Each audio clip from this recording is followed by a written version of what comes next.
එතකොට දැන් අපි දේවාලයට යනකොට දේවාලයට අරන් යනවා මේ පූජා වට්ටියේ තියෙන පණුරක්. ඒ පණුර කවුද ගන්නෙ? අපි ගන්න. අපි කියන්නේ කප් මහත්තුරු. ඊළඟට අපි දේවාලයට අරන් යනකොට පූජා කරනවා රත්තරන්. ඒ රත්තරන් ගවන්නේ කවුද?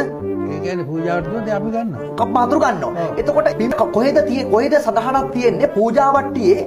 දැන් මේ අපි මම මේ ඉරිසියාවකට අහනව නෙමෙයි. දැන් අපි අරන් ගිහලා කප් මහත්තුරු 10 දෙනෙක්ගේ පවුල් දියුණු කරන්න, සංවර්ධනය කරන්න, යැපෙන්නද අපි පූජා වට්ටියේ දෙවියන්ට පූජා කරනවා කියලා රුපියල් 4-5000 තියලා අර රත්තරන් තියලා දෙන්නේ ඔබතුමාලටද මේ අපි දෙන්නේ? ඔව්. ඒක කොයිද එහෙම තියෙන්නේ?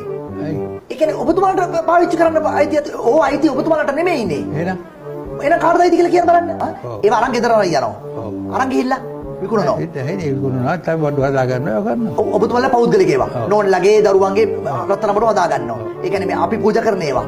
ඉතින් අපි දෙන රත්තරන් බඩු කප් මහත්තුරු අරන් ගිහලා නෝන්ලා දරුවෝ ටික හදාගෙන රත්තරන් බඩු ප්‍රශ්නයක් නැද්ද ඒක? නෑ ඒක අපේ අයිතියනේ.